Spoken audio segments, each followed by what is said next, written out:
এরপর সিমরানের দলের নর্তকীরা তাকে ঘিরে এক নিপুণ শৃঙ্খলাবদ্ধ ভঙ্গিমায় নৃত্য পরিবেশন করতে লাগলো। তাদের সমবেত ঘুঙুর ধ্বনি দরবার হলের দেওয়ালে প্রতিধ্বনিত হয়ে এক কৃত্রিম উত্তেজনা সৃষ্টি করলো। সিমরান বারবার অতিথিদের চোখের দিকে তাকিয়ে সমোহিনী মায়া ছড়িয়ে দিচ্ছিল। ক্রমশ তার নৃত্য প্রকাশ পেতে লাগলো একক অধিকারের সুর, যেন এই মঞ্চকে সিমরান তার ব্যক্তিগত রাজত্ব বলে ঘোষণা করছে। এই সুদীর্ঘ পরিবেশনায় সিমরান তার শারীরিক সক্ষমতা আর কৌশলের চরম সীমা স্পর্শ করলো। সে যেন তবলার সঙ্গে তাল মিলিয়ে ঝালার চূড়ান্ত পর্বে পৌঁছালো। তখন আগত অতিথিদের মনে হলো মঞ্চে যেন এক রক্তিম ঘূর্ণিঝড় বয়ে যাচ্ছে। এটি ছিল আভিজাত্য আর শক্তির এক প্রকাশ্য আস্ফালন। সিমরান তার শেষ মুদ্রাটিতে মনোনিবেশ করলো। তার মুখমণ্ডলে ছড়িয়ে পড়লো তাচ্ছিল্য ভরা হাসি। চোখ ভরা আর চোখে হেমাঙ্গিনীর দিকে একবার তাকিয়ে সেই হাসি ঠোঁটে ঝুলিয়ে মঞ্চ ছাড়ল সে। গোটা মাহফিল জাগ্রত হলো মার হাবা ধ্বনিতে, করতালিতে ফেটে পড়ল সকলে। সিমরানের কোলাহল পূর্ণ বিদায়ের পর মাহফিলে পুনরায় এক রহস্যময় স্তব্ধতা নেমে এলো। ঠিক সেই মুহূর্তে মঞ্চে ধীর পায়ে এগিয়ে এলো নীল বসনা হেমাঙ্গিনী। সে তার স্থান পাকাপোক্ত করলো ঠিক ঝাড়বাতিটির নিচে। তার অলঙ্কারহীন এই মূর্তিকে দেখে মাহফিলের বহু গণ্যমান্য ব্যক্তিদের ভ্রু কুঞ্চিত হলো। তবে সারেঙ্গীর এক দীর্ঘ ও করুণ তারের সুরের মধ্যে দিয়ে হেমাঙ্গিনী যখন তার প্রথম মুদ্রাটি ধরল, তখন যেন জাদুর কাঠির ছোঁয়ায় গোটা প্রেক্ষাপট বদলে গেল। হেমাঙ্গিনী আজ কোনো ক্ষমতার প্রদর্শন করতে আসেনি, বরং সে এসেছে নিজেকে উৎসর্গ করতে। তার হাতের আঙুলগুলো যখন বাতাসের বুকে এক হালকা অদৃশ্য হাহাকারের নকশা আঁকছিল, তখন উপস্থিত অতিথিরা সেই নকশার প্রভাবে সম্মোহিত হয়ে পড়লেন। শুরুতে হেমাঙ্গিনী কোনো দ্রুত লয় ব্যবহার করল না, বরং তার ধীর স্থির অবয়বে এক আধ্যাত্মিক সুষমা ফুটিয়ে তুলল। তবলার বোল যখন মাঝারি লয়ে পৌঁছালো, তখন হেমাঙ্গিনীর নিখুঁত পায়ের কাজ শুরু হলো। তার নূপুর ধ্বনি থেকে নির্গত হতে লাগলো এক অপার্থিব সুর। সে মঞ্চের মসৃণ মেঝেতে বিদ্যুতের ন্যায় পিছলে গেল। সে থামলো ঠিক জমিদার পুত্র তাইমুর গজনবীর সম্মুখে ভাগে। হেমাঙ্গিনীর এমন নৃত্যভঙ্গিতে আগত অতিথিদের নিঃশ্বাস যেন এক মুহূর্তের জন্য রুদ্ধ হয়ে গেল। হেমাঙ্গিনী আজ কোনো বাহ্যসুলভ চটুলতা দেখালো না। তার প্রতিটি আমোদ তার তৎকার ছিল তাইমুরের প্রতি এক নিবিড় প্রেমের অঙ্গীকার। উপস্থিত ব্রিটিশ পুরুষেরা মদের পাত্র নামিয়ে রাখলেন। পাথরের মূর্তির মতো স্থির হয়ে বসে রইলেন। চোখের পলক পড়ছিল না তাদের। এক বৃদ্ধ জমিদার যার কানে শত শত মাহফিলের সুর বেজেছে, সকলের উন্মাদনা তখন চরম সীমায়। হেমাঙ্গিনী যখন তবলার তালের সাথে পাল্লা দিয়ে দ্রুত বেগে ঘুরতে শুরু করলো, তখন তার নীল পোশাকটি মঞ্চের উপর এক বিশাল নীল পদ্মের মতো ঘূর্ণায়মান হয়ে উঠল। একটানা 50টি চক্কর দেওয়ার পর যখন সে স্থির হয়ে দাঁড়ালো, তখন গোটা মাহফিল ফেটে পড়ল এক আকাশচুম্বী চিৎকারে। হেমাঙ্গিনী চুলগুলো তখন অবিন্যস্ত হয়ে পিঠের ওপর খেলা করছিল। তার কপালে বিন্দু বিন্দু ঘাম ঝাড়বাতির আলোয় হীরার মতো চমকাচ্ছিল। কিন্তু হেমাঙ্গিনীর আসল জাদু লুকিয়েছিল তার দু চোখের ইশারায়। সে যখন মঞ্চে নেচে বেড়াচ্ছিল, তার নজর মাহফিলের অতিথিদের ভিড় এড়িয়ে বারবার স্থির হচ্ছিল তাইমুরের ওপর। সে চাহনিতে ছিল একজন বেগমের অধিকারবোধ। হেমাঙ্গিনী যখন এক পায়ে দাঁড়িয়ে বৃত্তাকারে ঘুরছিল, তখন তার ওষ্ঠের কোণে এক মিষ্টি ও লাজুক হাসি ফুটে উঠল, যা ছিল শুধুমাত্র তাইমুরের জন্য। সেই হাসিটি এতই প্রগাঢ় ছিল যে তাইমুর গজনবী নিজেও সম্মোহিত হয়ে আসন থেকে সামান্য সামনে ঝুঁকে পড়লেন। অতিথিদের মধ্যে তখন এক অদ্ভুতপূর্ণ উন্মাদনা তৈরি হয়েছে। তরুণ জমিদাররা উত্তেজনায় আসন ছেড়ে দাঁড়িয়ে পড়লেন। মোহর আর মূল্যবান রত্ন মঞ্চের ওপর বৃষ্টির মতো পড়তে শুরু করলো, কিন্তু হেমাঙ্গিনী সেদিকে কোনো ভ্রুক্ষেপ ছিল না। সে যেন দরবারের সমস্ত কোলাহল থেকে বিচ্ছিন্ন হয়ে কেবল তাইমুরের সাথে এক নিঃশব্দ কথোপকথনে মগ্ন। নাচের দ্রুত লয় যখন চূড়ান্তে পর্যায়ে পৌঁছালো, তখন হেমাঙ্গিনীর নূপুর ধ্বনি আর বাদ্যযন্ত্রের সুর মিলেমিশে একাকার হয়ে গেল। সে তার নাচের তালের মাঝেই তাইমুরকে নিঃশব্দে বুঝিয়ে দিল, এই যে আমার ঘর্মাক্ত মুখমণ্ডল, সর্বাঙ্গের ক্লান্তি আর আগত মেহমানদের বন্দনা, সবই আপনার চরণে নিবেদিত হুজুর। হেমাঙ্গিনীর প্রতিবাদে শিল্প আর প্রেমের এক অদ্ভুত রসায়ন সকলের মাঝে এক অভাবনীয় উচ্ছ্বাস তৈরি করলো। রাজপুরুষেরা পর্যন্ত তাদের আভিজাত্যের খোলস ছেড়ে উচ্চস্বরে প্রশংসা করতে শুরু করলেন। দরবারের এক কোণে বসা প্রবীণ অমাত্যরা, যারা কেবল বাইজিদের রূপের কাঙাল, তারাও আজ হেমাঙ্গিনীর শিল্পের কাছে মাথা নত করলেন। সিমরান মঞ্চের আড়াল থেকে দৃশ্য দেখে নিজের ক্রোধ সম্বরণ করতে পারছিল না মোটেও। মুহূর্তের মাঝে নিজের নিখুঁত কৌশল হেমাঙ্গিনীর এই অবাধ অবাধ্য আবেগের কাছে খড়কুটোর মতো ভেসে যেতে দেখলো সে।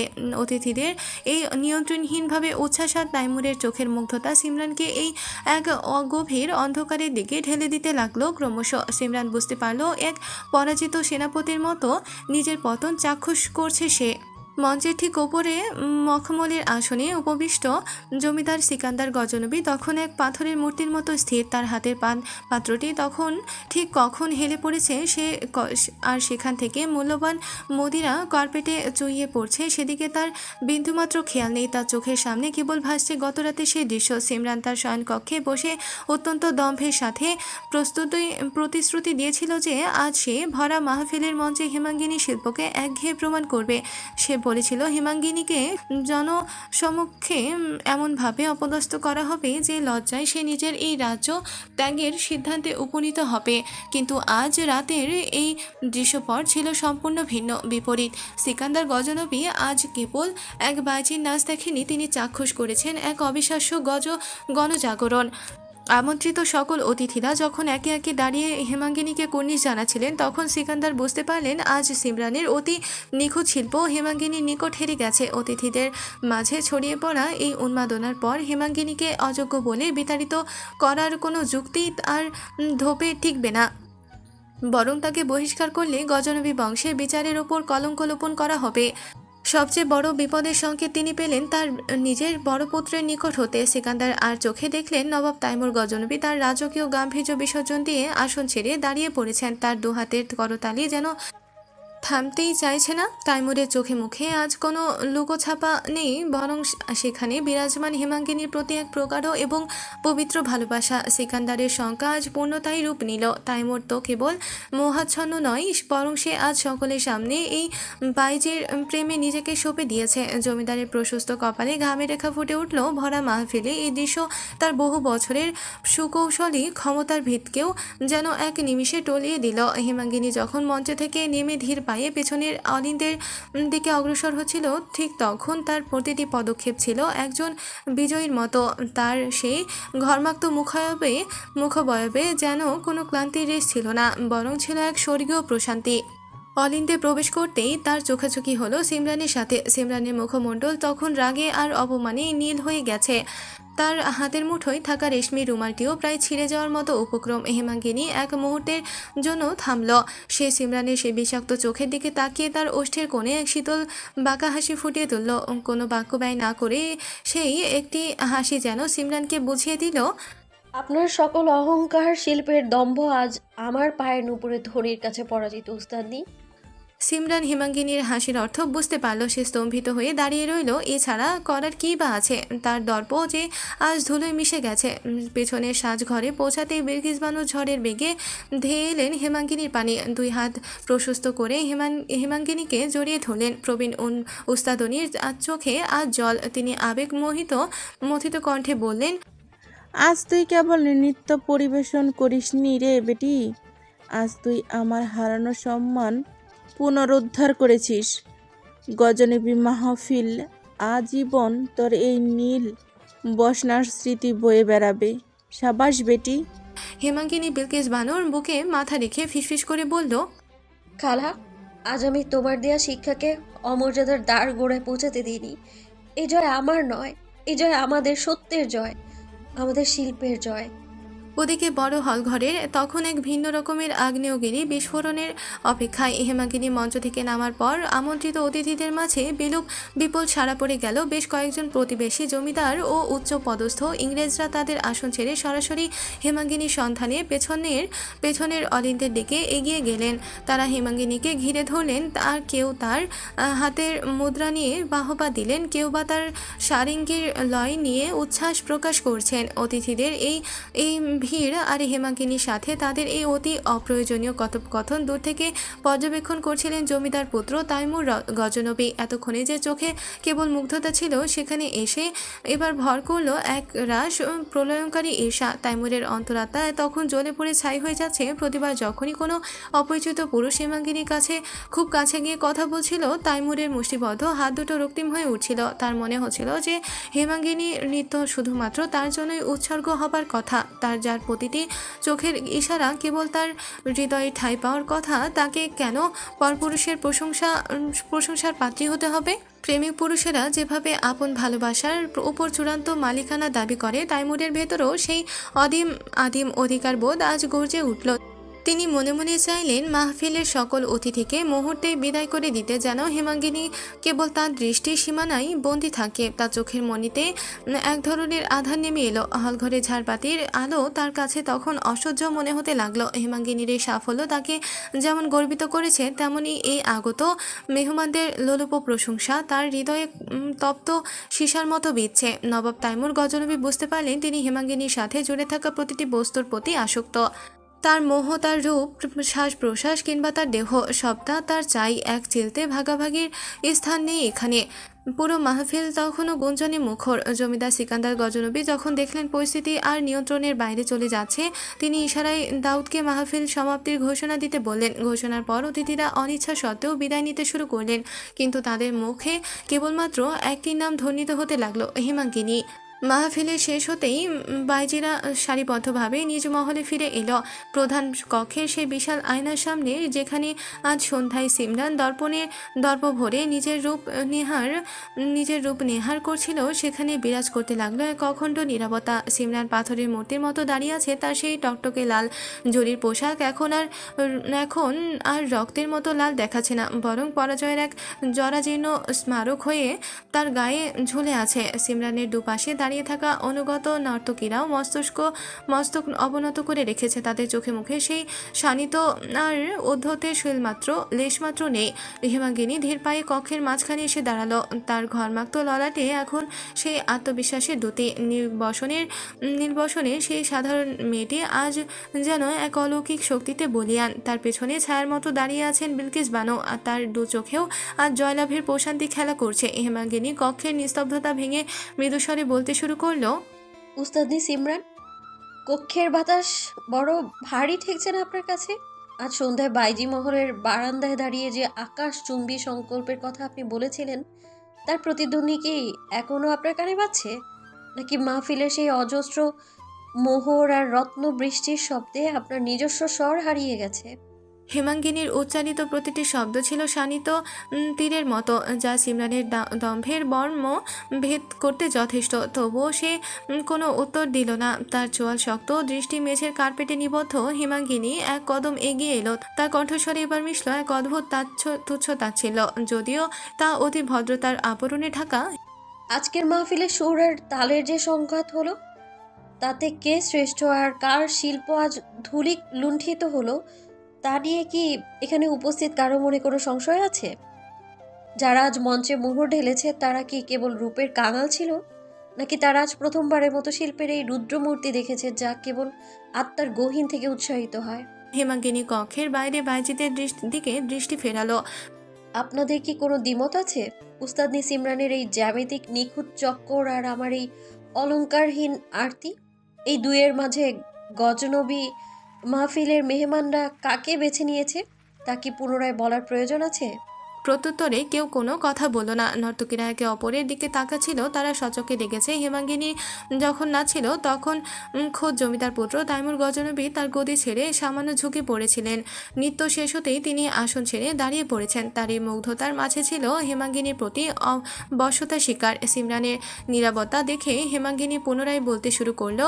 তার স্বরে এবার কাঠিন্য ফুটে উঠল। আমাদের মাঝে যে দ্বৈরথ হয়েছিল, তার শর্তগুলো কি আপনার মনে আছে? আপনি বলেছিলেন আমি আর বিলকিস বানু হারলে আমাদের এই মহল ত্যাগ করতে হবে, আর আপনি যা বলবেন তাই শিরোধার্য হবে। কিন্তু নিয়তি আজ বড় বিচিত্র একপাশা খেলেছে। আজ পরাজয়ের তিলক আপনার ললাটে, উস্তাদনি। কাজেই আমার শর্ত অনুযায়ী এই মুহূর্ত থেকে বিলকিস বানু সেই হারানো গৌরব আর পদের মর্যাদা আপনার ফিরিয়ে দিতে হবে। স্বেচ্ছায় নিজের উস্তাদনির পদ ত্যাগ করবেন আপনি। হেমাঙ্গিনী সিমরানের চোখের দিকে এক দৃষ্টিতে তাকিয়ে রইল, আরও বলল, আমি আশা করি আপনি আপনার প্রতিজ্ঞা রক্ষা করবেন। আপনি নিশ্চয়ই একটা দ্বিমুখী নন যে নিজের পরাজয়কে অস্বীকার করে বেইমানির আশ্রয় নেবেন। আভিজাত্য কেবল পোশাকে থাকে না বাইজি সিমরান, আভিজাত্য থাকে কথার ওজনে। আমি বিশ্বাস করি সেই ওজনের মর্যাদা দিতে আপনি কার্পণ্য করবেন না। সিমরান এতক্ষণ স্থির ছিল, কিন্তু হেমাঙ্গিনীর এই শেষ কথাগুলো তার বুকের গহীনে তপ্ত অনলের ন্যায় জ্বলে উঠল। সে ধীরে ধীরে মাথা তুলল।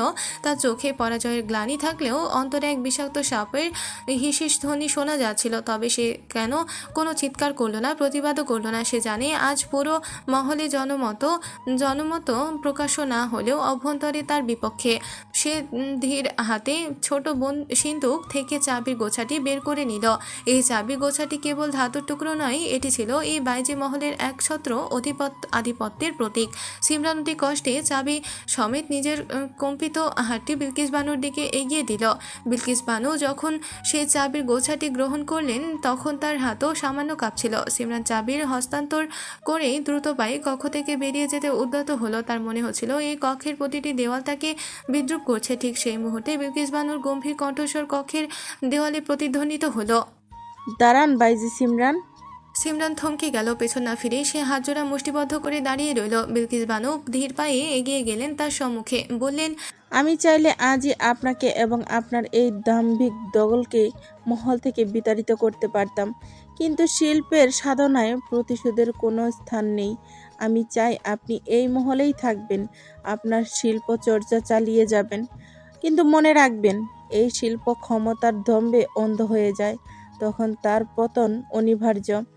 আজ থেকে এই মহলের শৃঙ্খলা আর রাজনীতি পুনরায় আমার নির্দেশে চলবে। বিলকিস বানুর প্রতিটি কথা সিমরানের কানে সীসার মতো বিঁধল। প্রবীণ উস্তাদনির এই মহানুভবতা তার নিকট হাজারো হাজারো ভর্ৎসনার চেয়েও বেশি অপমানজনক মনে হলো। সে মনে মনে ভাবল, ক্ষমা, এই ক্ষমা আমার শোধের আগুনকে আরও বাড়িয়ে দিল বিলকিস বানু। হেমাকিনী, আপনি আজ জিতেছেন ঠিকই, তবে যুদ্ধের ময়দান এখনো শেষ হয়নি। এর শোধ আমি নিবই নিব।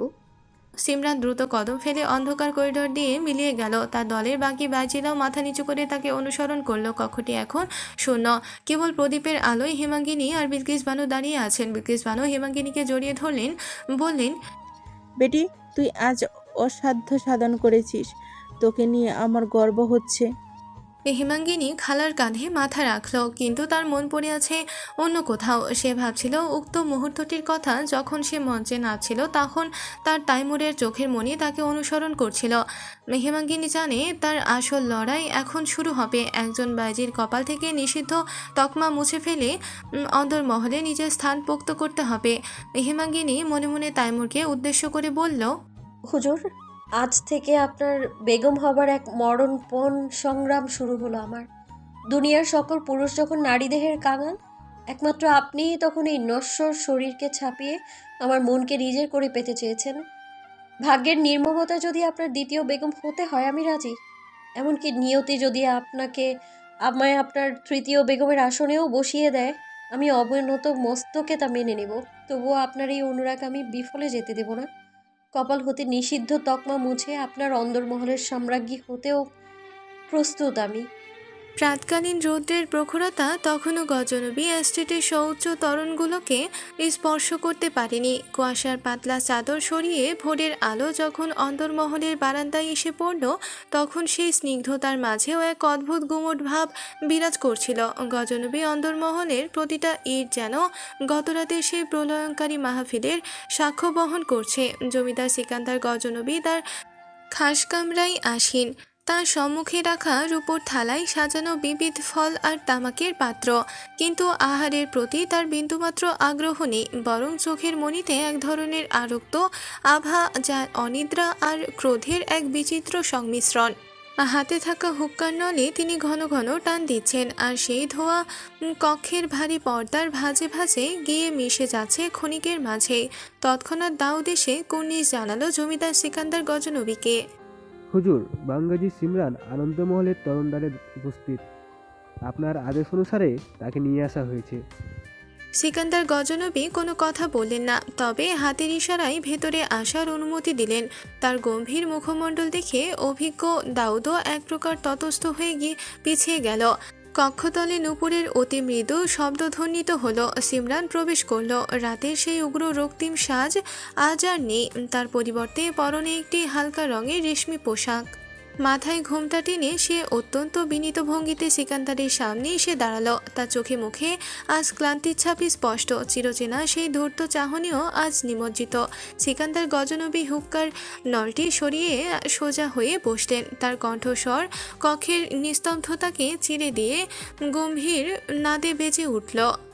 বলুন সিমরান, যে অধিকার আমি স্বয়ং নিজ হাতে আপনাকে উপকৌটন হিসাবে দিয়েছিলাম, সেই পদের মর্যাদা রক্ষার ভার ছিল আপনার স্কন্ধে। তা ফিরিয়ে দেওয়ার দৃষ্টিতা আপনি কোথা থেকে পেলেন? বাংজি মহলের উস্তাদিনীর পদটি কি আপনার কাছে কোনো মূল্যহীন তামাশা ছিল, যা আপনি পুনরায় বিলকিস বানুর চরণে নিবেদন করে দিলেন? সিমরানের বুক কেঁপে উঠল। সে জানত জমিদারের এই প্রশ্নের সম্মুখীন তাকে হতেই হবে। সে অতি সন্তর্পণে মাথা নিচু করে বলল, হুজুর, অপরাধ নেবেন না। আপনার দেওয়া প্রতিটি দান আমার নিকট শিরোধার্য। তবে আমি ভাবিনি যে আপনি ভাবেননি? সিকান্দার গজনবী গর্জে উঠলেন। তার গলার শিরাগুলো ফুলে উঠল। আপনি আমায় প্রতিশ্রুতি দিয়েছিলেন হিমাঙ্গিনীর দম্ভ আপনি চূর্ণ করবেন, অথচ আমি কি দেখলাম? গোটা মহাপিলের সামনে আপনি পরাজিত হলেন, প্রতিশ্রুতি ভঙ্গ করলেন। সিমরান এক মুহূর্তের জন্য স্তব্ধ হয়ে গেল। জমিদারের এই রুদ্রমূর্তি দেখে তার ভেতরের এক নিদারুণ ভয়ের সঞ্চার হলো। তবুও সে তার ট্রনের শেষ বাণটি ছাড়ার জন্য প্রস্তুত হলো। সে ধীর পায়ে এগিয়ে এসে সহসা সিকান্দার গজনবীর পায়ে ওপর লুটিয়ে পড়ল। হুজুর, আমায় ক্ষমা করুন। এই অভাগী আপনার বিশ্বাসের মর্যাদা রক্ষা করতে পারিনি। সেজন্য আপনি যা শাস্তি দেবেন আমি মাথা পেতে নেব। সিমরানের দুই চোখ বেয়ে অশ্রুর ধারা নেমে এলো। সে অত্যন্ত নাটকীয়তার সাথে জমিদারের পা জড়িয়ে ধরে বলতে লাগলো, হুজুর, আমি বিলকিস বানু আর হেমাগিনীর কুটিল চক্রান্তের কাছে হেরে গিয়েছি। হেমাগিনী আমার শর্ত দিয়েছিল, সে যদি মাহফিলে অতিথিদের বিমোহিত করতে পারে তবে আমায় ওস্তাদনির পদ ত্যাগ করতে হবে। আমি আমার শিল্পসত্তার দম্ভে সেই শর্ত মেনে নিয়েছিলাম। হুজুর, আমার পরাজয় যতটা না শিল্পের কাছে, তার চেয়ে বেশি ছিল ভাগ্যের কাছে। আমি আপনার মনের আশা পূরণ করতে পারিনি বলে আজ নিজের জীবনের উপর ধিক্কার আসছে। সিমরানের এই অতর্কিত আত্মসমর্পণ আর কান্নায় সিকান্দার গজনবীর ক্রোধের বন্ধিশিকা সামান্য স্থিমিত হয়ে এলো। পুরুষের হৃদয় জমাট বাঁধা মমিন ন্যায় কঠিন। নারীর এক বিন্দু অশ্রু শিখায় তা গলিয়ে দিতে যথেষ্ট। এক্ষেত্রেও বিপরীত হলো না। তাছাড়া সিমরানের রূপ আর তার লাস্যময়ী সান্নিধ্য সিকান্দার গজনবীর অত্যন্ত পছন্দের। গত কয়েকদিনেই এই নারী তার একঘেয়ে জীবনে এক নতুন মাদকতা সৃষ্টি করেছে। সিকান্দার পরও একটি দীর্ঘশ্বাস ফেলে সিমরানের বাহু ধরে তাকে টেনে তোলার চেষ্টা করলেন। উঠুন বাংজি সাহেবা, অন্দরমহলে এসে এভাবে বিলোপ করা আপনাকে মানায় না। সিমরান উঠল না। সে মুখ তুলে অশ্রুসিক্ত চোখে জমিদারের দিকে তাকালো। তার চোখের সেই করুণ আরতি সিকান্দারের হৃদয়ে এক ধরনের অপরাধ বোধের জন্ম দিল। বিষয়টি বুঝতে পেরে সুযোগ সন্ধানী সিমরান তার পরবর্তী চালের দিকে অগ্রসর হলো। নিমজ্জিত গলায় বলল, আমি আর ওই বাইজি মহলে ফিরে যেতে পারবো না হুজুর। তার স্বরে এবার এক মায়াবী আকতির রেশ। সিকান্দার কুঞ্চিত ভ্রু সমেত শুধালো, এ কথা কেন বলছেন? সিমরান ফুপিয়ে কেঁদে উঠল। বলল, বাইজি মহলের প্রতিটা কোণা এখন আমায় উপহাস করছে। বিলকিস বানু সেই তাচ্ছিল্য ভরা ক্ষমার হেমাগিনীর উদ্ধত্ত হাসি, কোনোটাই আমি সহ্য করতে পারছি না। তারা আমায় দয়া করে থাকতে দিয়েছে হুজুর। আমি কি আপনার এই বিশাল গজনবী এস্টেটে কেবলমাত্র একজন দয়ার পাত্রী হয়ে বেঁচে থাকবো? সিকান্দার গজনবী এবার তাকে দুহাতে জড়িয়ে ধরে আসনে বসালেন। সিমরান তার গায়ের খুব কাছে ঘেঁষে বসল। তার শরীর থেকে নিঃসৃত দামি আতরের সুবাস জমিদারের মস্তিষ্কে এক অদ্ভুত ঘোর তৈরি করল। সিমরান জমিদারের হাতের ওপর নিজের কোমল হাতটি রাখল। হুজুর, আমার একটি নিবেদন আছে। আপনি কি এই তুচ্ছ বাইজিকে আপনার ব্যক্তিগত নর্তকী হিসেবে অন্তর্মহলে স্থান দেবেন না? আমি আর ওই কোলাহলপূর্ণ বাইজি মহলের অংশ হতে চাই না। আমি আপনার ছায়ায় আপনার একান্ত সেবায় নিজেকে বিলিয়ে দিতে চাই। আমি আপনার ব্যক্তিগত অন্তর্মহলেই থেকে যেতে চাই। সিমরানের এই প্রস্তাবটি ছিল অত্যন্ত সুকৌশলী। সে জানত বাইজি মহলে ফিরে যাওয়া মানেই পরাজয়ের গ্লানি নিয়ে বেঁচে থাকা। কিন্তু যদি সে অন্তর্মহলে স্থান পায় তবে জমিদারের ওপর তার নিয়ন্ত্রণ আরও সুদৃঢ় হবে এবং সুযোগ বুঝে সে হেমাঙ্গিনীকে ধ্বংস করার নীল নকশা তৈরি করতে পারবে। সিকান্দার গজনবী কয়েক মুহূর্ত গম্ভীর চিন্তায় নিমগ্ন হলেন। প্রস্তাবটি তার নিকট লোভনীয় ঠেকল, তবে এর সামাজিক এবং রাজনৈতিক পরিণাম বিশাল। জমিদার বাড়ির অন্তর্মহলে একজন বাইজিকে স্থায়ীভাবে রাখা মানে হচ্ছে কুলীন প্রথার মূলে আঘাত করা। তাছাড়া ব্রিটিশ সাহেবদের সাথে বর্তমান রাজনৈতিক অস্থিরতার মাঝে তিনি কোনো নতুন বিতর্কের সৃষ্টি করতে চাচ্ছেন না। সিকান্দার সিমরানের থুতনিটি আলতো করে উঁচিয়ে ধরলেন। তার চোখে এখন আরও ক্রোধের লেশমাত্র নেই, তার বদলে এক ধরনের মুগ্ধতা বিরাজমান। তিনি স্বাভাবিক গলায় বললেন, আপনার এই আকুলতা আমার মনে স্পর্শ করেছে সিমরান, কিন্তু আপনি যা চাইছেন তা এই মুহূর্তে সম্ভব নয়। সিকান্দার গজনবী একটু থামলেন, তারপর ধীরে স্বরে বললেন, আমি এখন আমার বড় পুত্র তৈমুরের বিবাহ নিয়ে বড়ই চিন্তিত। তৈমুরের বিবাহ নির্বিঘ্নে সম্পূর্ণ হতে দিন বাংজি সাহেবা। তারপর আমি অবশ্যই আপনার এই নিবেদনটি গুরুত্বের সাথে বিবেচনা করব। সিমরানের মন এক নিমিষে তেতো হয়ে গেল, তবুও সে ভেতর ভেতর তিক্ততা গোপন করে পুনরায় সেই লাস্যময়ী ভাবটি ফুটিয়ে তুলল। বলল, হুজুর, আপনার আজ্ঞা শিরোধার্য। এই অধমের সাধ্য কি যে আপনার কথার ওপর কোনো কথা বলার? তবে আমাদের ভাবি জমিদার হুজুর তাইমুর গজনবীর বিবাহ বাসরে কি এই অধমের খিদমত করার কোনো অবকাশ নেই? আমার একমাত্র বাসনা আপনার শান শওকত আর বংশের মর্যাদা যেন বিন্দুমাত্র ক্ষুণ্ণ না হয়। সিকান্দার গজনবী মৃদু হাসলেন। তিনি সিমরানের সাথে গম্ভীর চুমোটে লিপ্ত হলেন, বললেন, নিশ্চয় পারবেন, তবে আপাতত আপনি বাংজি মহলে ফিরে যান। হেমাঙ্গিনীর উপরে নজর রাখুন। তৈমুরের বিবাহের পরে আপনার জন্য সন্তুষ্টজনক বন্দোবস্ত আমি করব, কথা দিলাম।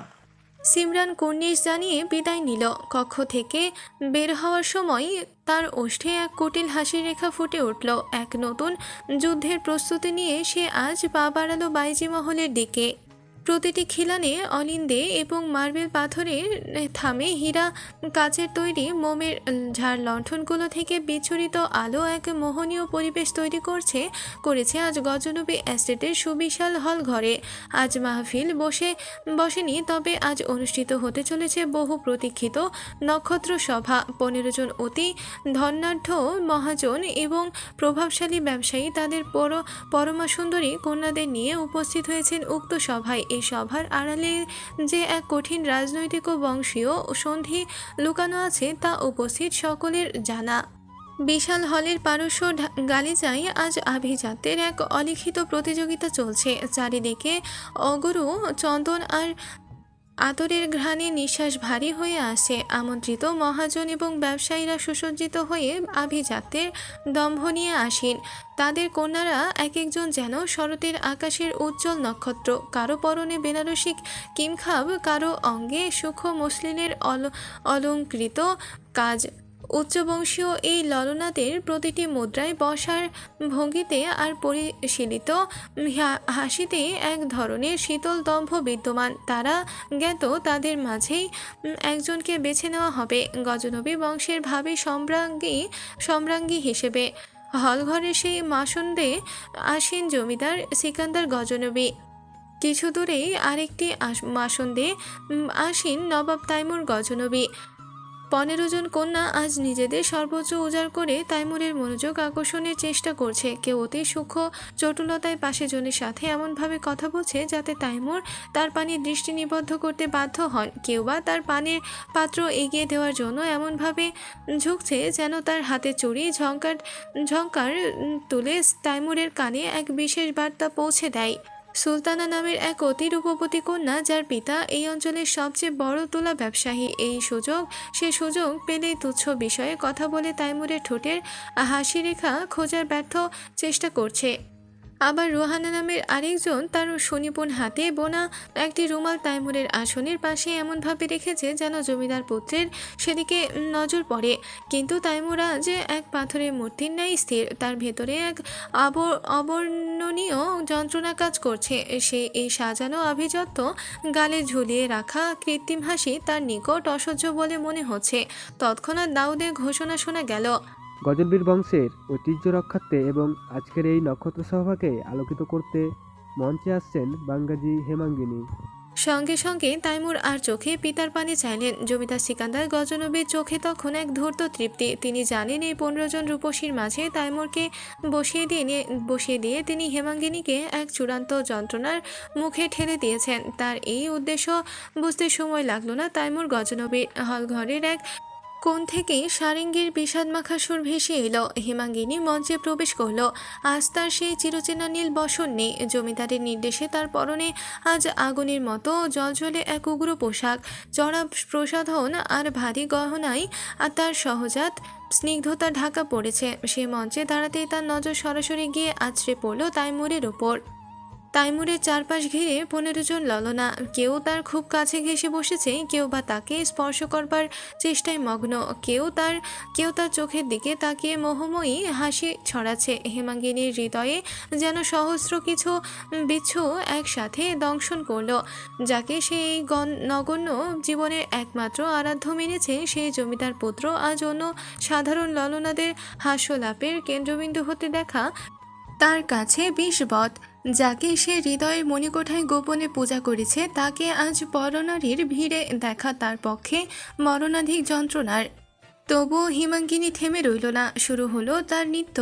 তবলার দপদপ শব্দ আর ঘুঙুরের রিনঝিন আওয়াজে হলঘর মুখরিত হয়ে উঠল। হেমাঙ্গিনী যখন মঞ্চে প্রথম মুদ্রাটি ধরল, তখন তাইমুরের চোখে মুখে এক তীব্র আরতি ফুটে উঠল। তিনি হেমাঙ্গিনীর চোখের দিকে এমনভাবে তাকালেন যেন বলছেন, হেমাঙ্গিনী, এই আদর আর অলঙ্কারের তীব্র গন্ধে আমার শ্বাসরুদ্ধ হয়ে আসছে।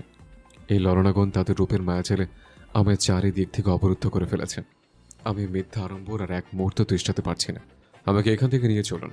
আমি আপনার ওই হৃদয়ের গহীনে আশ্রিত হয়ে থাকতে চাই।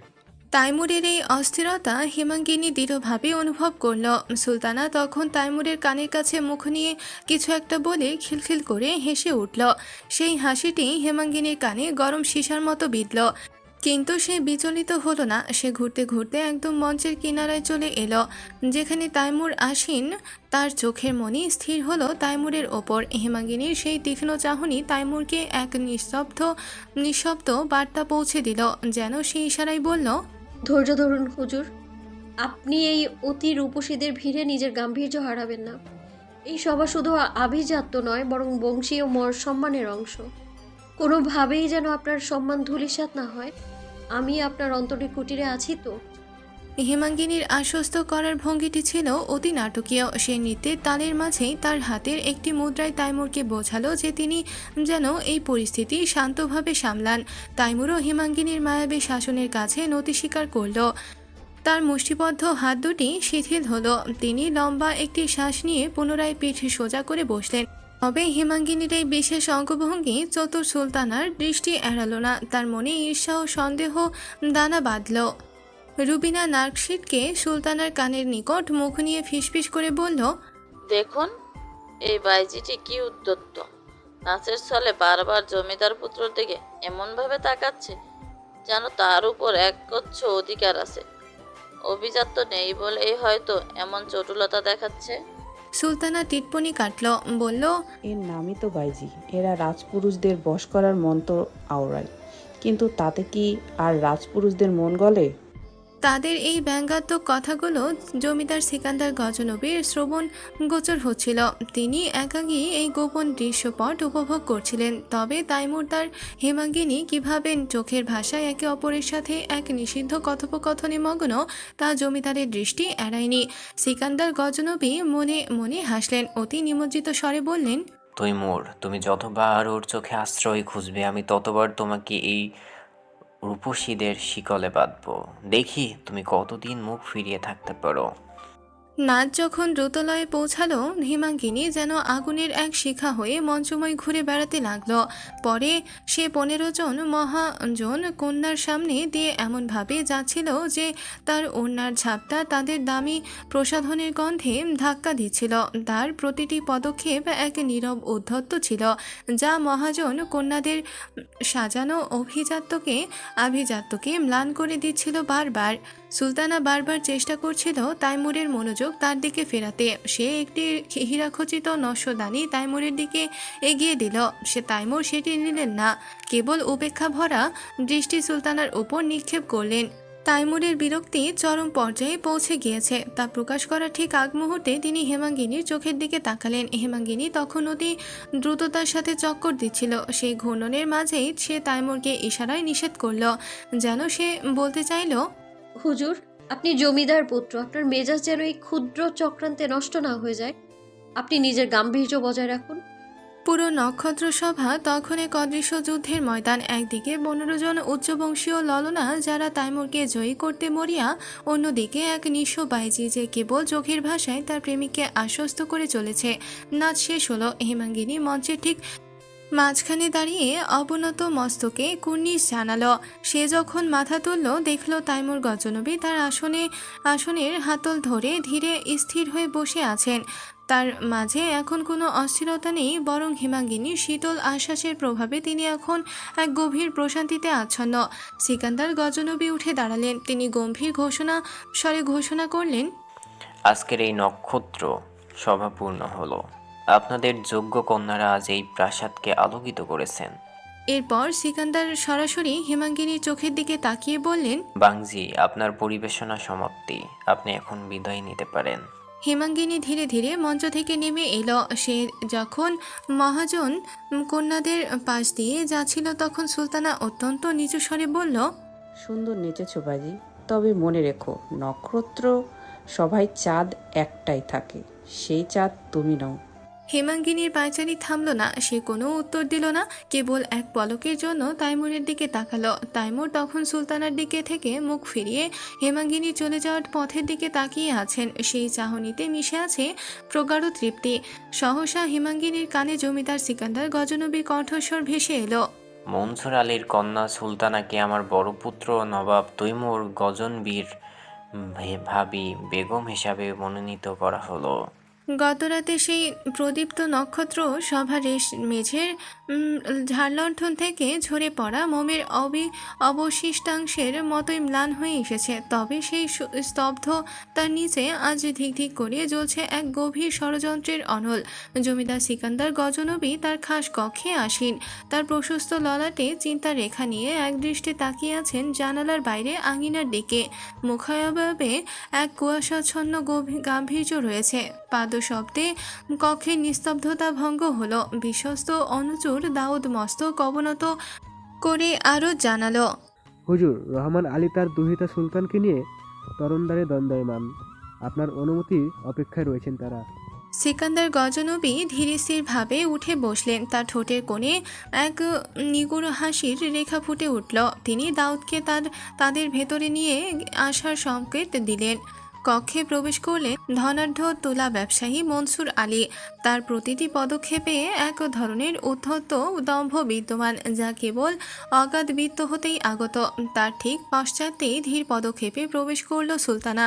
সুলতানার রূপ ভোরের প্রথম শিশিরের মতোই স্নিগ্ধ হলেও তার চোখের মণিতে জ্বলজ্বল করছে এক অদম্য উচ্চাকাঙ্ক্ষার আগুন। তার চাহনিতে গজনবী অন্দরের ভাবী কর্তী হওয়ার এক প্রচ্ছন্ন অধিকারবতী স্পষ্ট। সিকান্দার গজনবী আসন ত্যাগ করলেন না, বরং তার দক্ষিণ হস্ত তুলে তাদের বসার ইঙ্গিত দিলেন। আসুন মনসুর আলী সাহেব, সুলতানা মা তুমিও আসীন হও। মনসুর আলী কুর্নিশ জানিয়ে বহু মূল্য গালিচাই উপবেশন করলেন। সুলতানা তখন অত্যন্ত বিনীত ও পরিশীলিত ভঙ্গিতে মস্তক অবনত করে একপাশে বসল। সিকান্দার গজনবী তার গম্ভীর কণ্ঠে আলাপ শুরু করলেন, মনসুর সাহেব, আপনার কন্যাকে আমি মনোনীত করেছি। গজনবী বংশের জ্যেষ্ঠ পুত্রবধূ হওয়ার মতো পরিমার্জিত রূপ এবং বংশীয় অভিজাত্য তার মাঝে বিদ্যমান। তবে গজনবী অন্দরমহলে কোনো সাধারণ বাসগৃহ নয়। এখানকার প্রতিটা ইট এক একটা প্রাচীন ঐতিহ্য ধারণ করবে বা করে। শুধুমাত্র রূপই একটি বংশের গরিমা টিকিয়ে রাখার জন্য যথেষ্ট নয়। এই অন্দরমহলের আদব কায়দা, মেহমানদারি আর এই বিশাল অ্যাসেস্টের অভ্যন্তরীতি শৃঙ্খলা বজায় রাখা, সব কিছু আয়ত্ত করার জন্য এক নিষ্ঠ সাধনা প্রয়োজন। আমি স্থির করেছি সুলতানা বিবাহর মাসখানেক পূর্ব থেকে এই অন্দরমহলে বসবাস করবে। সে অন্দরমহল থেকে বংশীয় রীতিনীতি আর গরিমা রক্ষা করার দীক্ষা নেবে। বিবাহর পূর্বে সে এই প্রাসাদের প্রতিটি রত্নে রত্নে নিজের আধিপত্য এবং কৃতিত্ব বুঝে নিক, এটাই আমার একান্তই অভিপ্রাপ্ত। মনসুর আলী অত্যন্ত প্রীত হলেন। তিনি জানতেন বিবাহের পূর্বে অন্দরমহলে কন্যার অবস্থান মানেই গজনবী এস্টেটের ক্ষমতার উপর তার দখল আরও সুদৃঢ় হওয়া। সুলতানার চোখের কোণে এক চিলতে কুটিল হাসি খেলে গেল। সে মনে মনে সংকল্প করল অন্তরে প্রবেশের এই সুযোগকে কাজে লাগিয়ে সে প্রথমেই নবাব তাইমুর গজনবীর হৃদয়ে নিজের স্থান পাকাপোক্ত করবে। সিকান্দার গজনবী এবার সুলতানাকে অন্দরের পরিচারিকাদের সাথে অন্তঃপুরে যাওয়ার অনুমতি দিলেন। সুলতানা প্রস্থান করার পর কক্ষের পরিবেশ আকস্মিক গাম্ভীর্যে পরিপূর্ণ হলো। এবার শুরু হলো আসল রাজনৈতিক ও বাণিজ্যিক মন্ত্রণা। সিকান্দার গজনবী মাসন্দে গা এলিয়ে দিয়ে নিচু স্বরে বললেন, মনসুর সাহেব, আমাদের আতিথেয়তা কেবল দুটো পরিবারের মিলন নয়, এটি এক অঞ্চলের রাজনবর্গের মাঝে এক নতুন শক্তির উত্থান। বর্তমানে ইস্ট ইন্ডিয়ান কোম্পানির সাহেবদের কুঠিতে কুঠিতে আমাদের নীল চাষে যে চাপ বাড়ছে, তাদের এই অঞ্চলের মহাজনরা দিশেহারা। তাতে রাজস্ব আদায়ের হারও ক্রমেই নিম্নমুখী। গজনবি অ্যাসেস্টের প্রভাব অক্ষুণ্ণ রাখতে হলে আমাদের তুলার ব্যবসা নিরঙ্কুশ আধিপত্য কায়েম করতে হবে। মনসুর আলী অত্যন্ত নিবিষ্ট মনে শ্রবণ করছিলেন। তিনি একজন ঘাঘু ব্যবসায়ী। হুজুর, আপনি যথার্থই বলেছেন। যে সকল পরগনা আপনার অধীনে রয়েছে, সেখানে যদি আমি আমার নিজস্ব তুলার আড়ত ও তাঁতশালাগুলো সুসংগঠিত করতে পারি, তবে রাজস্বের হার বহুলাংশে বৃদ্ধি পাবে। এছাড়া নদীর ঘাটে যদি গজনবী অ্যাসিস্টের প্রহরী মোতায়েন থাকে, তবে পণ্য পরিবহনে আমাদের কোনো বাধার সম্মুখীন হতে হবে না। এই একচেটিয়া ব্যবসার অধিকার আমাদের উভয়ের সিন্ধুকেই পূর্ণ করবে। সিকান্দার গজনবী মাথা নাড়লেন। আমিও সেটাই কামনা করছি। রাজস্ব যাবতীয় হিসাব ও আদায় আমি আপনার উপর ন্যস্ত করব। বিনিময়ে গজনবি অ্যাসেস্ট পাবে বাৎসরিক মুনাফা, একটি নির্দিষ্ট অংশ এবং রাজনৈতিক সংহতি। অন্যান্য জমিদার যখন সাহেবদের পদলোন করেছে, তখন আমরা আমাদের নিজস্ব ব্যবসায়িক সাম্রাজ্য গড়ে তুলব। মনসুর আলী আর সিকান্দার গজনবীর মাঝে আগামী কয়েক বছর রাজত্ব নীতি আর আঞ্চলিক নিয়ন্ত্রণের এক নিগুড় সন্ধি মৌখিকভাবে সম্পন্ন হলো। গজনবী এস্টেটের শৌর্য আর মনসুর আলীর বৃত্ত, এই দুইয়ের মেলবন্ধনে এক অপরাজিত শক্তি ভিত্তি স্থাপিত হলো। আলাপ যখন সমাপ্তির পথে, তখন সিকান্দার গজনবী অত্যন্ত তৃপ্ত মনে মনসুর আলীর দিকে দৃষ্টি নিক্ষেপ করলেন। বললেন, আমি আপনার সূক্ষ্ম ব্যবসায়ী বুদ্ধিতে বহির্মিত। আমাদের এই শুভ পরিণয় ও ব্যবসায়ী সন্ধি স্মরণে আমি আপনাকে এক বিশেষ নজরানা প্রদান করতে ইচ্ছুক। বলুন, কি উপটৌখন পেলে আপনি প্রীতিত হবেন? গজনবি অ্যাসেস্টের রত্নভাণ্ডার আপনার জন্য অবারিত। মনসুর আলী ক্ষণকাল স্তব্ধ রইলেন। তার চোখের ভেতরে এক আদিম লালসা হঠাৎ প্রদীপ্ত হয়ে উঠল। গত রাতের মাহফিলের সেই অপার্থিব নৃত্য তার স্মৃতিতে জ্বলজ্বল করে উঠল। হেমাঙ্গিনীর নৃত্য মনসুর আলীর সব অবচেতন মনে কামনার বহ্নি জ্বালিয়ে দিয়েছে। জমিদার কত প্রথাই শ্রেষ্ঠ বাইজিদের উপহার হিসেবে আদান প্রদান করা ছিল আভিজাত্যের এক অঘোষিত কলঙ্কিত ঐতিহ্য। এই বিষয়ে জ্ঞাত মনসুর আলী তিনি ঈষৎ সম্মুখপানে ঝুঁকে এসে অত্যন্ত নিচু ও গাঢ় স্বরে আরজ করলেন, জমিদার সাহেব, উপটোকন যদি প্রদান করতেই চান, তবে এমন কিছু দান করুন যা আমার কাছে অদ্বিতীয়। গত রাতের মাহফিলে আপনার সেই বাইজি, তার নৃত্য আর তার অবয়ব আমার মস্তিষ্কে আচ্ছন্ন করে রেখেছে। আপনি তো বিদিতেই আছেন, আমার জীবন বড় বৈচিত্র্যহীন। বাইজিকে যদি এই অধমের হাতে উপহারস্বরূপ অর্পণ করেন, তবে আমি চিরকৃতজ্ঞ থাকব। সিকান্দার গজনবী কয়েক মুহূর্ত গম্ভীর মৌনতায় নিমগ্ন রইলেন। তার মনের গহীনে এক পৈশাসিক তৃপ্তি অনুভূত হলো। তার বড় পুত্র তাইমুর গজনবী হেমাঙ্গিনীকে তার হৃদয়ের সিংহাসনে বসিয়েছেন। তাইমুরকে অবদমিত করার এর চেয়ে বড় প্রলয়ঙ্কারী অস্ত্র আর দ্বিতীয়টি হতেই পারে না। হেমাঙ্গিনীকে প্রাসাদ থেকে নিষ্ক্রান্ত করে মনসুর আলীর নিকট প্রেরণ করলে যেমন প্রতিদ্বন্দ্বী নিপাত হবে, তেমনি একজন মিত্রকেও তুষ্ট করা সম্ভব হবে। সিকান্দার গজনবী এবার এক গুমোট হাসিতে ফেটে পড়লেন। তার হাসির শব্দে কক্ষের দেওয়ালগুলো যেন এক ভয়ঙ্কর সংকেত প্রদান করল। আপনার রুচি আমাকে চমৎকৃত করলো। আপনি বাঞ্জি হেমাঙ্গিনীর কথা বলছেন। সে তো আমাদের বাংজি মহলের শ্রেষ্ঠ মুকুট। তবে যেহেতু আজ এই দিনটি অত্যন্তই শুভ এবং আপনি আমাদের নবীন কুটুম, তাই আপনার এই প্রার্থনা আমি মঞ্জুর করলাম। মনসুর আলী খুশিতে প্রায় বাকরুদ্ধ হয়ে পড়লেন। তিনি বারবার কুর্নিশ জানিয়ে কৃতজ্ঞতা প্রকাশ করলেন। এই পুরো কুটিল ষড়যন্ত্রের সময় নবাব তাইমুর গজনবী তার একান্ত পাঠশালায় ব্যস্ত। তিনি আজও করতে পারলেন না তার প্রাণের স্পন্দনকে এক পণ্য হিসেবে বিনিময় করা হচ্ছে। তার অগোচরে তার আরাধ্য হেমাঙ্গিনী এখন এক কামার্ত ব্যবসায়ীর নজরানা হতে যাচ্ছে। তার এক নতুন ও ভয়ঙ্কর অধ্যায়ের সূচনা হতে চলেছে গজনবী মহলে। গজনবী এস্টেটের গগনচুম্বী খিলানগুলোতে কপতির কলকাকলি আজ বড় ম্রিয়মান। যেন এক করুণ বিলাপের সুর ধ্বনি হচ্ছে মহলের রন্ধ্রে রন্ধ্রে। উত্তরের হিমেল সমীকরণ অন্দরমহলের সেই স্থূল যবনিকাগুলোকে আন্দোলিত করছে ঠিকই, কিন্তু সেই বায়ুপ্রবাহে আজ কোনো স্নিগ্ধতা নেই, বরং এক নিগুড় আশঙ্কার আঘ্রাণ তাতে অতপ্রতভাবে মিশে আছে। পাথুরে দেওয়ালে ধাক্কা খেয়ে ফেরা সেই বাতাসের হাহাকার যেন কোনো অশুভ পরিণতির সংকেত দিচ্ছে। জমিদার সিকান্দার গজনবী তার খাস কক্ষের সংলগ্ন প্রশস্ত বারান্দায় আলিশান মখমলের গদিতে দেহখানা এলিয়ে বসে আছেন। তার স্থির দৃষ্টি সুদূর দিগন্তের ধূসরতার নিবদ্ধ। বাম হস্তের আঙ্গুলিতে শোভা পাচ্ছে একটি নবকৃত এবং বহুমূল্য রত্নখচিত অঙ্কুরীয়। ভোরের লোহিত রশ্মি যখন তাতে আপতিত হচ্ছে, তখন এক পৈশাচিক দীপ্তিতে তা ঝলমলিয়ে উঠছে। সিকান্দার গজনবীর ললাটে আজ কোনো দুশ্চিন্তার রেখা নেই, বরং সেখানে এক পৈশাচিক তৃপ্তির আভাস প্রদীপ্ত। তিনি বিলক্ষণ জানেন মনসুর আলী শহীদ সম্পাদিত সেই নিভৃত চুক্তি আজ এক নব্য ইতিহাসের সূত্রপাত ঘটাবে। সে ইতিহাস রচিত হবে প্রেমের বলিদান আর জেদের জয়গানে। দাউদের অতি সতর্ক পাদক্ষেপে জমিদারের ধ্যান ভঙ্গ হলো।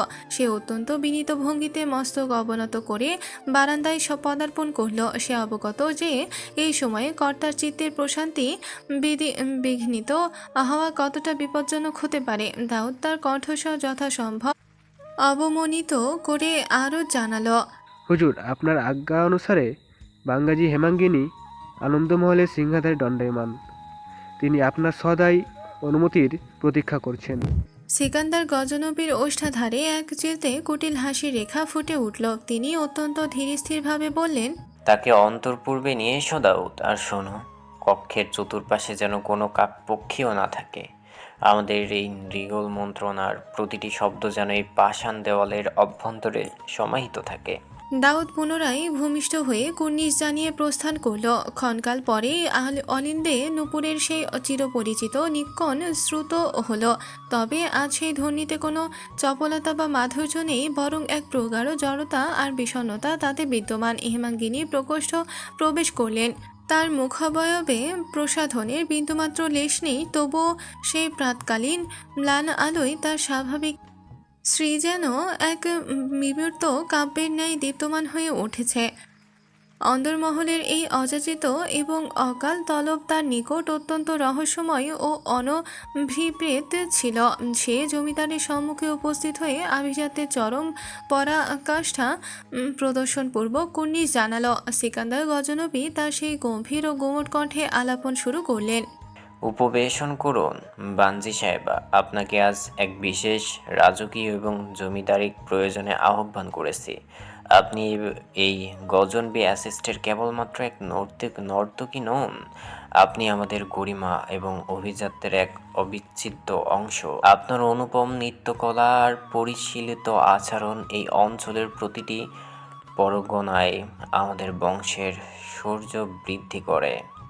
হেমাঙ্গিনী বিনীত স্বরে উত্তর দিল, হুজুর, আপনার এই প্রশংসা আমার ন্যায় এক নগণ্য সেবিকার জন্য পরম আশীর্বাদ স্বরূপ। তবে অন্দরমহলে এই প্রভাতকালীন আহ্বানের গূঢ় কারণটি যদি অধমকে অবগত করতেন, তবে কৃতার্থ হতাম। সিকান্দার গজনবী ঈষৎ সম্মুখ পানে ঝুঁকে বসলেন। তবে তার তখন সেই তীক্ষ্ণ নেত্রপল্লবে এক বিচিত্র ও ভয়ঙ্কর অগ্নি ঝলক। আমাদের পরম হিতৈষী এবং এই অঞ্চলের দাপুটে তুলো ব্যবসায়ী মনসুর আলী সাহেব তার আবাসে এক বিশাল জলসার আয়োজন করেছেন।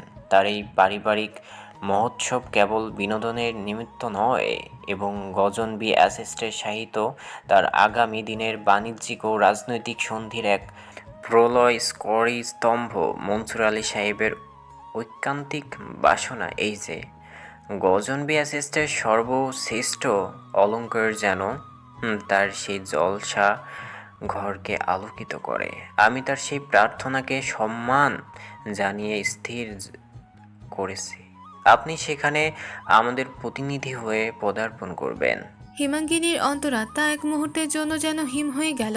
গজনবী মহলে সুরক্ষিত গণ্ডির বাইরে যে এভাবে কোনো সাধারণ ব্যবসায়ীর আবাসে গিয়ে নৃত্য প্রদর্শন করা তার নিকট নিদারুণ অবমাননাকর ও আশঙ্কাজনক বলে প্রতীয়মান হলো। জমিদারি প্রথায় বাইজিতের বহিরাগত কোনো মাহফিলে প্রেরণ করা এক ধরনের অঘোষিত নির্বাসন, যা বা অমর্যাদার নামান্তর। সে ঈষৎ দৃঢ়কণ্ঠে বলল, হুজুর, আমি এই প্রাসাদের রঙ্গমঞ্চ এবং আপনার আভিজাত্যের মর্যাদা রক্ষা করতেই অভ্যস্ত।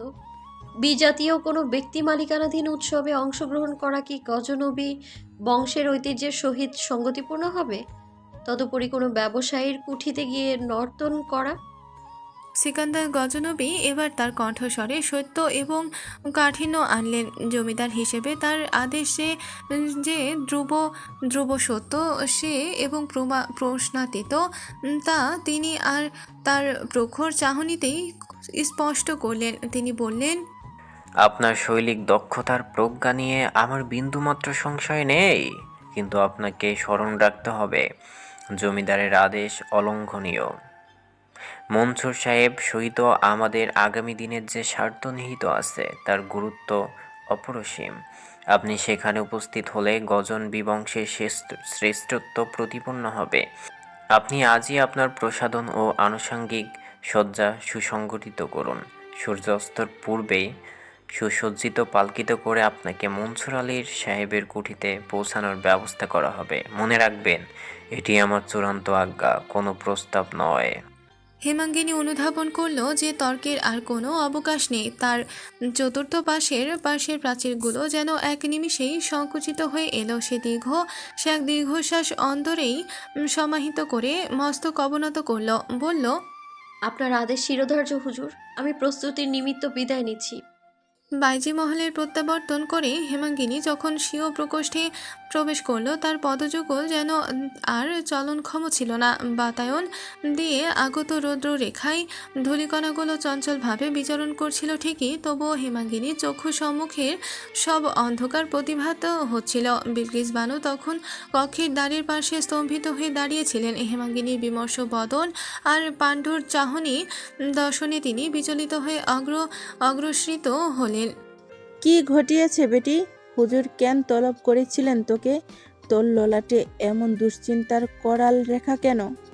হেমাঙ্গিনী টাল সামলে একটি কাষ্টা শোনে উপবেশন করল। অত্যন্ত ক্ষীণ ও ম্লান স্বরে বলল, খালা, আমাকে আজই এই প্রিয় মহল ত্যাগ করতে হবে। হুজুর আজ্ঞা করেছেন আমাকে আজ এই অঞ্চলের ধনাঢ্য তুলা ব্যবসায়ী মনসুর আলী সাহেবের কুঠিতে গিয়ে নৃত্য প্রদর্শন করতে হবে। গজনবী এস্টেটের নজরানা হিসেবে আমাকে সেখানে প্রেরণ করা হচ্ছে। বিলকিস বানুর হস্তস্থিত পানের বাটাটি সশব্দে মৃত্তিকায় পতিত হলো। তিনি ক্ষণকাল নিস্পন্দ হয়ে তাকিয়ে রইলেন, অতঃপর বিস্মিত স্বরে শুধালেন, মনসুর আলীর কুঠিতে এই অশুভ সময়ে বেটি? আমার অন্তর আজ বারবার অমঙ্গলের পদধ্বনি শুনতে পাচ্ছে। উচ্চবংশীদের এই মৌখিক সৌজন্যের আড়ালে অনেক সময় হলাহল লুকায়িত থাকে। গজনবী প্রাসাদের শ্রেষ্ঠ বাইজি কোনো এক সাধারণ ব্যবসায়ীর আড়তে গিয়ে নাচবে, এই রেওয়াজ তো এই মহলের শতাব্দী প্রাচীন ইতিহাসে বিরল। হুজুর তাকে কোনো নিঘুর অভিসন্ধি নিয়ে পাঠাচ্ছেন না তো? হেমাঙ্গিনী বিলকিস বানুর হস্তদ্বয় শক্ত করে ধরল। তার করতল তখন বরফখণ্ডের ন্যায় শীতল। আমিও ঠিক সেটাই অনুধাবন করছি খালা, কিন্তু হুজুরের বাক্যের ওপর বাক্য বলার স্পর্ধা এই পরগনায় কার আছে বলো? আর যদি আমি অস্বীকার করি তবে তা কেবল ধৃষ্টতা নয়, বরং বিদ্রোহী হিসেবে পরিগণিত হবে। আর তার পরিণাম হবে ভয়াবহ। হয়তো আমি কেবল অমূলক সন্দেহ করছি। এই বলে হেমাঙ্গিনী স্বীয় বহুমূল্যে পরিচ্ছদগুলো কাষ্টাধারে সঞ্চিত করতে লাগলো। বিলকিস বানুও অগ্রসর হলেন। হেমাঙ্গিনী সেই দুর্লভ অলংকারগুলো মখমলের পেটিকায় পরম মমতায় সজ্জিত করতে লাগলেন তিনি। বিলকিস বানু ফিসফিস করে সাবধান বাণী উচ্চারণ করলেন। পুরুষ জাতির মতিগতি বড় বিচিত্র ও কুটিল, বিশেষ করে মনসুর আলী সাহেবের ন্যায় ধূর্ত ব্যবসায়ী যখন কোনো কিছুর আবদার করে তখন তার পশ্চাতে লালসার বিহ্ন থাকাটাই স্বাভাবিক। তুই অতীব সতর্ক থাকিস বেটি। সেখানে কোনো বিপদের আভাস পেলে বা কারো দৃষ্টি যদি কুলসিত মনে হয় তবে তৎক্ষণাৎ কোনো ছলে সেখান থেকে নিষ্ক্রান্ত হোস। হেমাঙ্গিনী একটি ম্লান ও ম্রিয়মান হাসি দিয়ে নিজেকে শান্ত রাখার চেষ্টা করলো। তার হৃদয়ে মণিকোঠায় তখন কেবল একটি নামই প্রদীপ্ত হচ্ছিল, নবাব তাইমুর গজনবী। তিনি কি অবগত আছেন যে তার প্রাণের স্পন্দনকে আজ অন্য এক জনপদে অন্য এক পরপুরুষের মনোরঞ্জনের নিমিত্ত অর্পণ করা হচ্ছে, নাকি নিয়তি আজ তাদের বিচ্ছেদের এক অমোঘ ও বিষাদময় নীল নকশা অঙ্কন করে রেখেছে? সূর্যকিরণ তখন প্রাসাদের পূর্ব দিকের অলিন্দে এক অপার্থিব মায়াবী আভা বিকিরণ করছে। সুলতানা আজ উষা লগ্নেই শয্যা ত্যাগ করেছে। সে আজ অত্যন্ত নিপুণভাবে নিজেকে সজ্জিত করল। পরনে তার নীলকান্তমণি সদৃশ গাঢ় নীল মসলিনের এক অপূর্ব বসন, অঙ্গে স্বর্ণালঙ্কার, কেশ দামে সুগন্ধি তৈলের সৌরভ।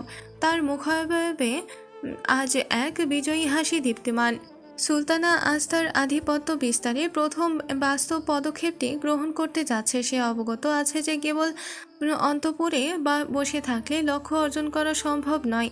নবাব তাইমুর গজনবীর হৃদয় এবং মস্তিষ্কে স্বীয় স্থান সুদৃঢ় করতে হবে। সে আজ নিজ হাতে অত্যন্ত যত্ন সহকারে লবঙ্গ লতিকা এবং জাফরান মিশ্রিত শাহী ফিরনি প্রস্তুত করল। সুলতানা অত্যন্ত ধীর ও ললিত পদে আভিজাত্যে চরম পরাকাষ্ঠা নিয়ে নবাব তাইমুর গজনবীর ব্যক্তিগত প্রকোষ্ঠের সম্মুখে উপস্থিত হলো। তার পশ্চাতে দুজন খাদেম সেই উপঢৌকনগুলো বহন করে নিয়ে আসছিল। দারুরক্ষীরা জমিদার পুত্রের পূর্ব নির্দেশ না অনুসারে সুলতানাকে অভ্যন্তরে প্রবেশের অনুমতি প্রদান করল। সুলতানা কক্ষের মধ্যস্থলে দাঁড়িয়ে অত্যন্ত বিনীত অথচ সুমিষ্ট স্বরে আহ্বান করল। হুজুর, আপনার প্রাতভোজের বিরতি গ্রহণের লগ্ন সমাগত। তাইমুর ধীরালয়ে মস্তক উত্তোলন করলেন। সুলতানার এই প্রভাতকালীন উপস্থিতি তাকে ঈষৎ বিস্মিত করল। তবুও তিনি তার বংশীয় আভিজাত্য ও সৌজন্য বজায় রাখলেন। শান্ত কণ্ঠে বললেন, আসুন সুলতানা, আপনি অসময়ে এত ক্লেশ স্বীকার করে এখানে কেন? কোনো বিশেষ বার্তা আছে কি? সুলতানা মৃদু হাসল। সেই হাসিতে এক মোহিনী আকর্ষণ ছিল।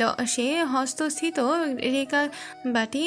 রেকাবিটি তাইমুরের পার্শ্ববর্তী ক্ষুদ্র মেহগনি কাঠের আধারের ওপর রাখল।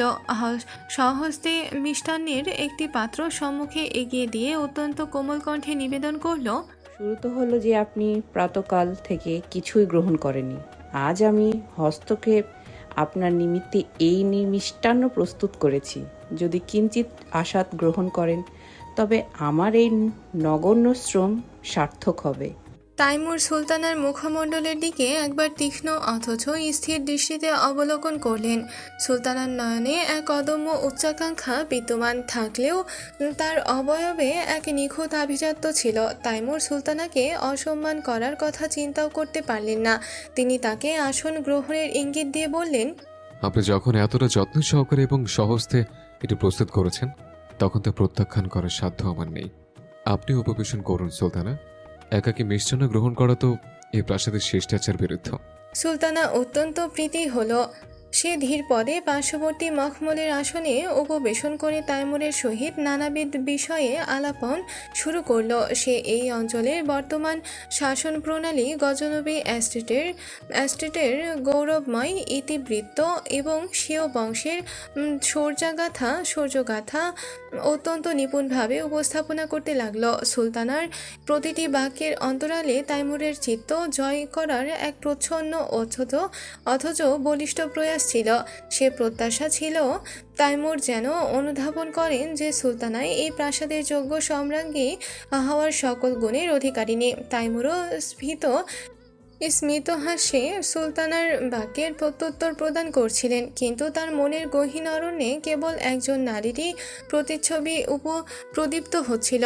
কেবল একজন নারী। তিনি যখন মিষ্টান্নের আস্বাদ গ্রহণ করছিলেন, তার স্মৃতিপটে ভেসে উঠছিল হেমাঙ্গিনী সেই সলজ্জ ও অপার্থিব চাহনি। সুলতানা যখন কথা বলছিল, তাইমুরের কর্ণে প্রতিধ্বনিত হচ্ছিল হেমাঙ্গিনী সেই নূপুরের সুমধুর নিক্কণ। সুলতানা সশরীরে তার সম্মুখে উপবিষ্টা থাকলেও তাইমুরের সমগ্র চেতনা জুড়ে বিরাজ করছিল তার সেই চিরকাঙ্ক্ষিত বাইজি সাহেবা। তার মনে হচ্ছিল এই পার্থিব মিষ্টান্নের স্বাদের চেয়ে তার হেমাঙ্গিনীর সহিত যাপিত সেই নিভৃত মুহূর্তগুলো শতগুণে অধিক মধুর।